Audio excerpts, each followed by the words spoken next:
Well, it's not just the rise in COVID cases that's posing a problem this week for Boris Johnson.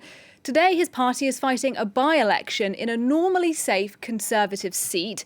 But a series of government scandals has undermined his authority and may even put that seat in play.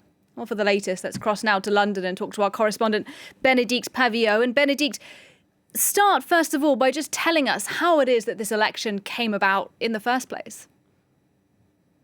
Well, it's turned into a key test, but how it came about is because of the resignation of Owen Paterson. Owen Paterson, who had held the constituency since 1997 and is a former minister.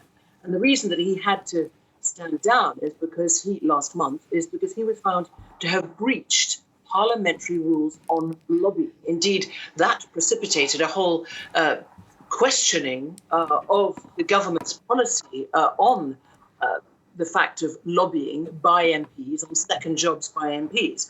So you've got this safe, traditionally, Conservative seat in North Shropshire, which suddenly has the eyes of the nation, the entire nation on it, and of course of Downing Street, because we could see a dramatic switch from a Conservative MP to a Labour or a Liberal Democrat MP.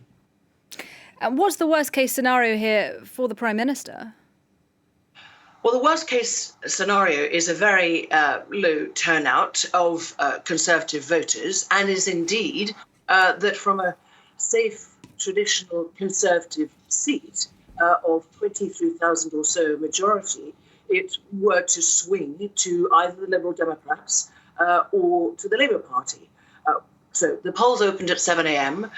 They closed at 10 p.m. local time. We think we will get the results certainly around about 3 a.m., 4 a.m.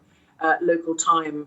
And although, of course, the majority of Boris Johnson is not threatened, he has an 80-seat majority. That's a very comfortable majority in normal times.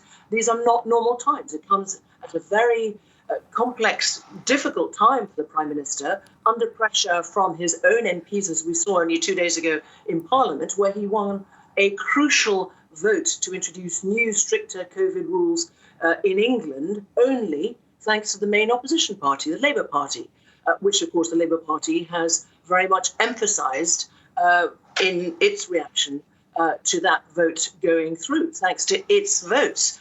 So all eyes, as I said, on this result.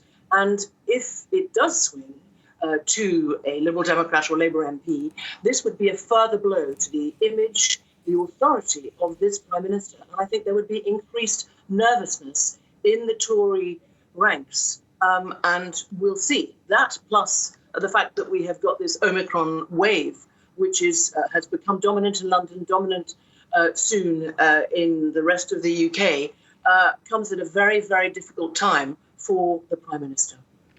Benedicte Paviot in London, thank you very much.